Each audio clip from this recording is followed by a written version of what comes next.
Assalamualaikum dan salam sejahtera. Sebelum saya memulakan bicara, izinkan saya memperkenalkan diri. Nama diberi Nulia Fahima binti Ilyas, berusia 12 tahun dan bersekolah di Sekolah Kebangsaan Firza Aitawa 4. Saya merupakan salah seorang Student Leaders Board yang dilantik pada tahun 2021. Saya juga pernah memegang jawatan sebagai pengawas dan pengawas pusat sumber sekolah. Saya banyak melibatkan diri secara maya bagi program-program seperti Mathematics Online Quiz peringkat kebangsaan pada tahun 2021, Challenge Plastik Free Minggu Sains Negara 2021, Bicara Buku peringkat negeri Johor, Hari Matematik Sedunia peringkat antarabangsa dan banyak lagi. Saya ialah seorang aktif bersukan. Sebagai bukti, saya telah terpilih untuk mewakili sekolah saya di dalam Kejohanan Bola Jaring peringkat daerah Kota Tinggi pada tahun 2022. Saya juga terlibat di dalam Sukan Rakyat peringkat daerah Kota Tinggi. Saya bercita-cita besar untuk menjadi salah seorang atlet basikal apabila dewasa kelak. Hobi saya pada waktu lapang ialah bermain basikal dan membaca buku. Saya mengidolakan Azizul Hasni Awang kerana semangat dan kecekalannya mewakili Malaysia hingga ke peringkat antarabangsa sangat mengagumkan saya. Pergi ke kedai membeli nila, ikan dibeli di kedai Atan. Masyarakat kita, budaya kita menjadi ikutan sepanjang zaman.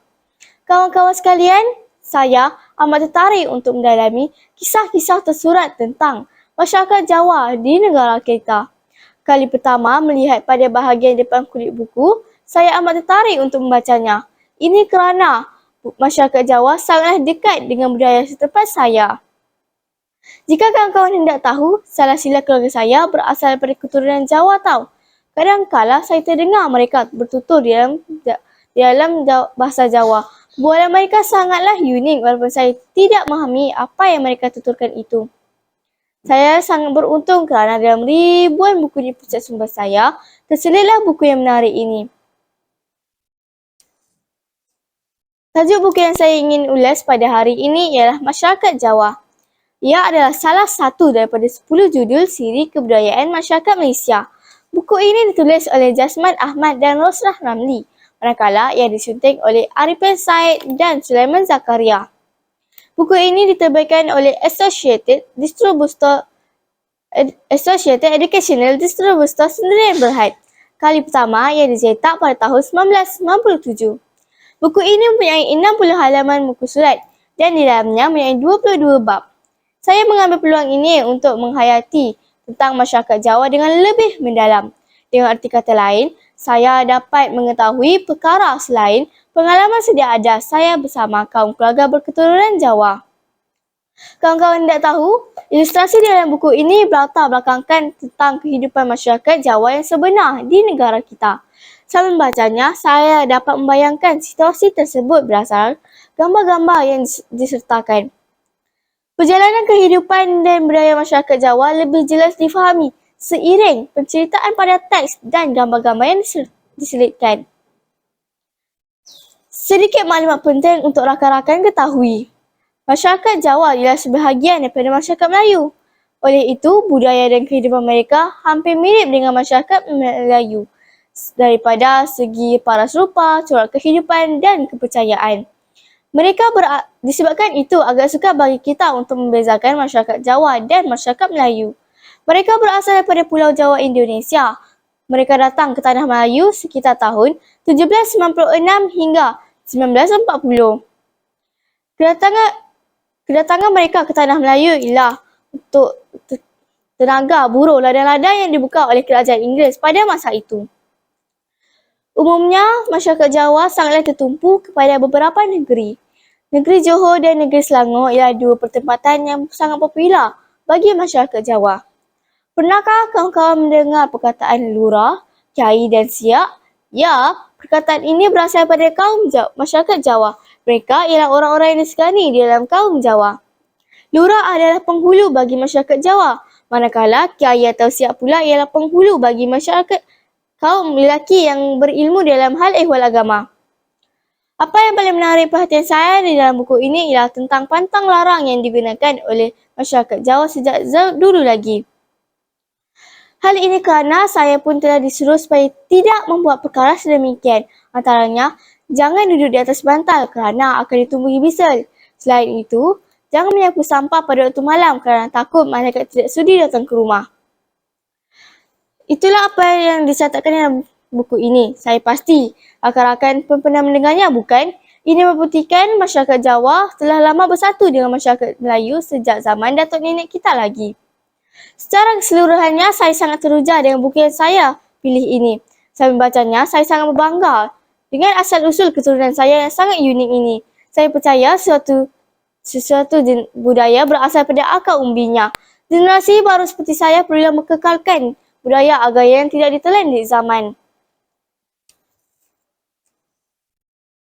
Kemerosatan alam sekitar.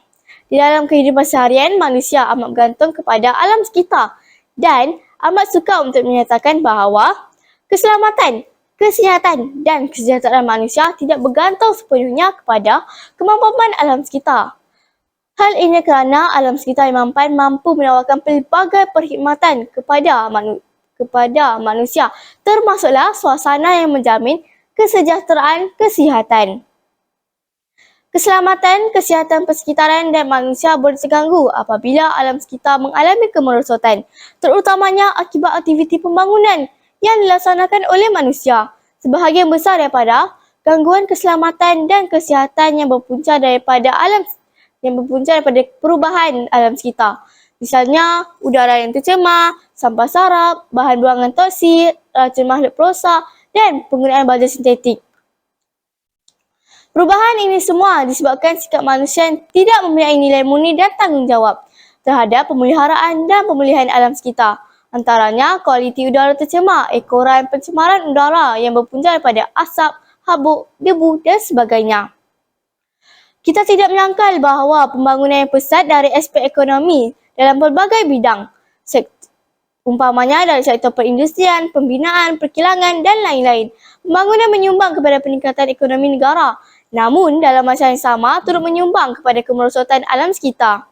Selain itu, sikap manusia yang melampaui batas seperti melakukan pembuangan atau pelepasan sisa sama ada cecair, gas atau pemejal cara tidak terawat ke persekitaran menyebabkan pencemaran yang membawa bencana kepada manusia dan alam sekitar.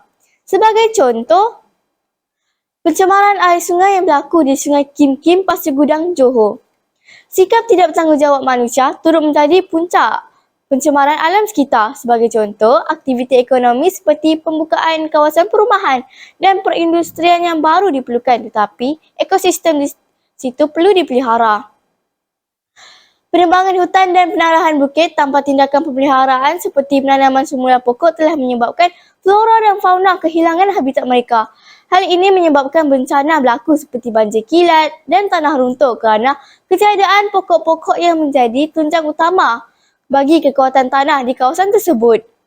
Dalam konteks hari ini, masyarakat perlu diberi kesedaran akan pentingnya kesihatan persekitaran mereka.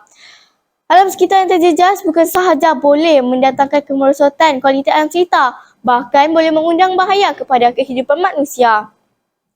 Pendidikan, kesedaran dan keprihatinan masyarakat terhadap persekitaran perlu dipertingkatkan.